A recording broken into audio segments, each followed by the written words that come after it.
ಬಳ್ಳಾರಿಯಲ್ಲಿ ಫೈರಿಂಗ್ ಆಗಿರುವ ಕೇಸ್ಗೆ ಸಂಬಂಧಪಟ್ಟಂತ ಆರೋಪಿಗಳು ಜಡ್ಜ್ ಮುಂದೆ ಹಾಜರಾಗಿದ್ದಾರೆ. 42ನೇ ಎಸಿಎಂಎಂ ಕೋರ್ಟ್ನ ಮುಂದೆ ಹಾಜರುಪಡಿಸಿದ್ದಾರೆ ಪೊಲೀಸರು. ಒಟ್ಟು 22 ಆರೋಪಿಗಳು.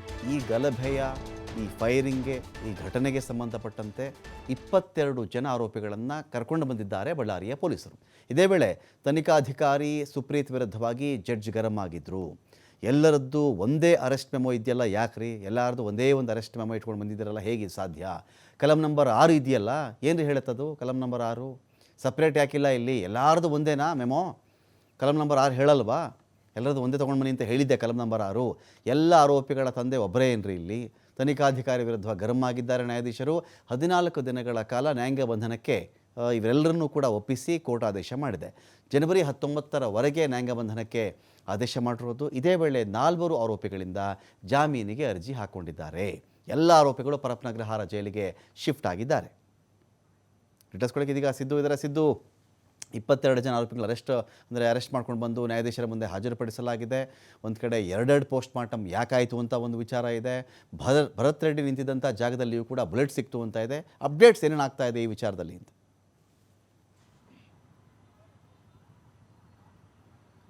ಖಂಡಿತವಾಗ್ಲೂ ರಮಾಕಾಂತ್, ನಾನು ಮೊಟ್ಟ ಮೊದಲಿಗೆ ಭರತ್ ರೆಡ್ಡಿ ಯಾವ ಸ್ಥಳದಲ್ಲಿದ್ದರು, ಎಲ್ಲಿಂದ ಆ ಗುಂಡು ಬಂತು, ಆ ಗುಂಡಿಗೆ ಈಗ ಹೊಸ ಪ್ರಕರಣ ಕೂಡ ಬೆಳಕಿಗೆ ಬಂದಿದೆ.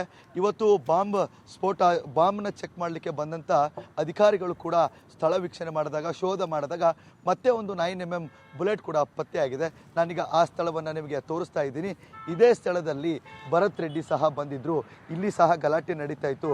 ಗಲಾಟೆ ನಡೀತಾ ಇರುವಂಥ ಸಂದರ್ಭದಲ್ಲಿ ಮತ್ತೆ ಒಂದು ಬುಲೆಟ್ ಈಗ ಆ ಪತ್ತೆ ಆಗಿದೆ ಅನ್ನುವಂಥದ್ದನ್ನು FSLನ ಅಧಿಕಾರಿಗಳು ಮತ್ತು ಬಾಂಬ್ ಸ್ಫೋಟ್ ಚೆಕ್ ಮಾಡಲಿಕ್ಕೆ ಬಂದಂಥ ಅಧಿಕಾರಿಗಳ ನೇತೃತ್ವದಲ್ಲಿ ಕೂಡ ಈಗ ಸಿಕ್ಕಿರುವಂಥದ್ದು. ನಾವೀಗ ನಿಮಗೆ ತೋರಿಸ್ತಾ ಇದ್ದೀವಲ್ಲ, ಈ ವೃತ್ತ ಹಾಕಿದಾರಲ್ಲ, ಈ ವೃತ್ತದಲ್ಲಿ 9mm ಬುಲೆಟ್ ಏನಿದೆ ಅದು ಸಿಕ್ಕಿದೆ ಅನ್ನುವಂಥ ಮಾಹಿತಿ ಕೂಡ ಲಭ್ಯವಾಗಿದೆ. ಜೊತೆಗೆ ಇಲ್ಲಿಂದ ಕೂಡ ಕೆಲವೊಂದಿಷ್ಟು ಖಾಸಗಿ ಗನ್ಮ್ಯಾನ್ಗಳಿಂದ ಫೈರ್ ಆಗ್ತು ಅನ್ನುವಂಥ ಏನು ಆರೋಪ ಕೂಡ ಇತ್ತು. ಈಗ ನಿರಂಜನ್ ಅವರು ಕೂಡ SP ಈ ಘಟನಾ ಸ್ಥಳದ ಉಸ್ತುವಾರಿ ನಿರಂಜನ್ ಭಂಡಾರಿ ಏನಿದ್ದಾರೆ ಅವರು ಸಹ ಹೇಳಿದರು. ಅವರು ಹೇಳುವಂಥದ್ದು ಏನಂದರೆ ಖಾಸಗಿ ಗನ್ಮ್ಯಾನ್ಗಳಿಂದ ಇಲ್ಲಿಂದ ಏನು ಫೈರ್ ಆಗಿತ್ತು ಅಂತ ಹೇಳಿದರು. ಈಗ ನಿಮಗೆ ಇನ್ನೊಂದು ದೃಶ್ಯದಲ್ಲಿ ನಾನು ನಿಮಗೆ ತೋರಿಸ್ತಾ ಇದ್ದೀನಿ.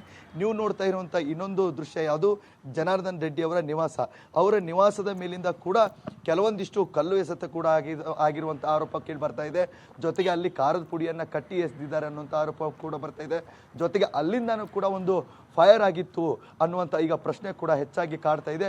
ಅಲ್ಲಿಂದ ಫೈರ್ ಆಗಿದ್ದರೆ ಇಲ್ಲಿ ಯಾವ ರೀತಿಯಾಗಿ ಬುಲೆಟ್ ಸಿಕ್ತು ಅನ್ನುವಂಥದ್ದನ್ನು ಈಗ FSLನ ಅಧಿಕಾರಿಗಳು ಮತ್ತು ಸೋಕೋ ತಂಡದವರು ಕೂಡ ಕೆಲವೊಂದಿಷ್ಟು ಮಾರ್ಕ್ಗಳನ್ನು ಮಾಡಲಾಗಿದೆ. ಈ ಮರ ಏನಿದೆಯಲ್ಲ, ಈ ಮರದ ಮೇಲೆ ಒಂದು ಎರೋ ಮಾರ್ಕ್ ಹಾಕುವಂಥದ್ದನ್ನು ಮಾಡಲಾಗಿದೆ. -2 ಅನ್ನುವಂಥ ಏನು ಎರೋ ಮಾರ್ಕ್ ಏನು ಹಾಕಿದ್ದಾರೆ, ಈ ಮಾರ್ಕ್ ಮುಖಾಂತರನೇ ಗೊತ್ತಾಗುತ್ತೆ. ಅಂದರೆ ಈ ಕಡೆ ಭಾಗದಿಂದನೂ ಕೂಡ ಕೆಲವೊಂದಿಷ್ಟು ಫೈರ್ ಆಗಿದೆ ಅನ್ನುವಂಥದ್ದು ಕೂಡ ಗೊತ್ತಾಗಿದೆ. ಹೀಗೆ FSLನ ಅಧಿಕಾರಿಗಳು ಸಾಕಷ್ಟು ಈ ಘಟನಾ ಸ್ಥಳದ ಬಗ್ಗೆ ಇಂಚಿಂಚಾದಂಥ ಮಾಹಿತಿಯನ್ನು ಕೂಡ ಪಡೆದುಕೊಳ್ತಾ ಇದ್ದಾರೆ.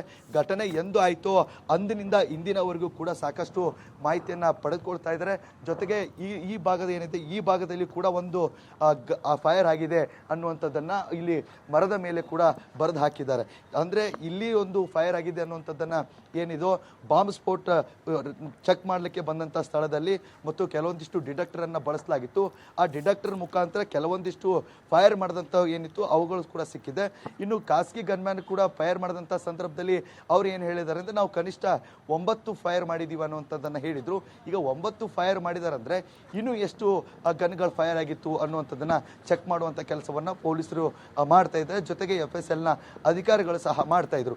ಇನ್ನು ಇದನ್ನೆಲ್ಲ ಹೊರತುಪಡಿಸ್ತಾ ಹೋದರೆ ಜನಾರ್ದನ್ ರೆಡ್ಡಿ ಆಗಿರ್ಬೋದು, ಶ್ರೀರಾಮುಲು ಅವರಾಗಿರ್ಬೋದು, ಇದೀಗ ಮತ್ತೊಂದು ಈ ಪ್ರಕರಣಕ್ಕೆ ಹೊಸ ಟ್ವಿಸ್ಟನ್ನು ಕೊಡ್ತಾ ಇದ್ದಾರೆ.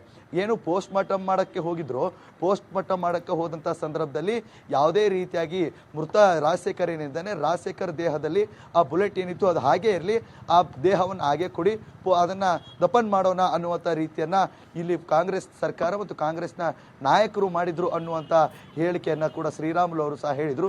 ಜೊತೆಗೆ ಶ್ರೀರಾಮುಲು ಅವರು ಏನು ಹೇಳಿದ್ರು, ಈ ಘಟನೆಗೆ ಸಂಬಂಧಪಟ್ಟಂತೆ ಈಗಿರುವಂತಹ CM ಸಿದ್ದರಾಮಯ್ಯ ಅವರು ಇದನ್ನ CBIಗೆ ಕೊಡಬೇಕು. ನೀವೇನಾದರೂ CBIಗೆ ಕೊಡದೇ ಇದ್ರೆ ನಾನು ನಮ್ಮ ಏನು ಪಕ್ಷದ ಪ್ರಮುಖ ಮುಖಂಡರೇನಿದ್ದಾರೆ ಅವರಿಗೆ ಮನವಿಯನ್ನ ಮಾಡಿಕೊಂಡು ನಾನು ಬಳ್ಳಾರಿಯಿಂದ ಬೆಂಗಳೂರುವರೆಗೂ ನಾನು ಪಾದಯಾತ್ರೆಯನ್ನ ಮಾಡ್ತೀನಿ ಅನ್ನುವಂಥ ಎಚ್ಚರಿಕೆಯನ್ನು ಸಹ ಕೊಟ್ಟಿದ್ದಾರೆ. ಈಗ ಈ ಘಟನೆಗೆ ಸಂಬಂಧಪಟ್ಟಂತೆ ಸಾಕಷ್ಟು ಮಾಹಿತಿಗಳನ್ನು ಪೊಲೀಸರು ಕೂಡ ಪಡೆದುಕೊಳ್ತಾ ಇದ್ದಾರೆ.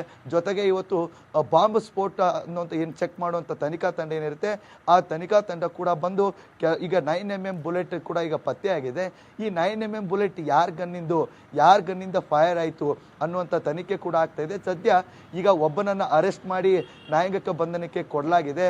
ಇನ್ನೂ 3 ಜನ ಖಾಸಗಿ ಅಂಗರಕ್ಷಕರೇನಿದ್ದಾರೆ ಅವರನ್ನ ಕೂಡ ತನಿಖೆ ಮಾಡ್ತಾ ಇದ್ದಾರೆ. ಜೊತೆಗೆ ಈಗ ಮತ್ತೊಂದು ಬುಲೆಟ್ ಬಂದಿರೋದ್ರಿಂದಾಗಿ ಜನಾರ್ದನ್ ರೆಡ್ಡಿ ಅವರ ಗನ್ಮ್ಯಾನ್ ಆಗಿರ್ಬೋದು, ರಾಮುಲು ಅವರ ಗನ್ಮ್ಯಾನ್ ಆಗಿರ್ಬೋದು, ಅವರಿಂದ ಏನಾದರೂ ಫೈರ್ ಆಗಿದೆ ಅನ್ನುವ ನಿಟ್ಟಿನಲ್ಲಿ ಮತ್ತಷ್ಟು ತನಿಖೆಯನ್ನ ಈಗ ಶುರು ಮಾಡಲಾಗಿದೆ. IGP ಆಗಿರುವಂತಹ ವರ್ತಿಕಾ ಕಟೇರ್ ಕೂಡ ಸಾಕಷ್ಟು ಸ್ಥಳಕ್ಕೆ ಬರ್ತಾ ಇದ್ದಾರೆ. ಬಂದು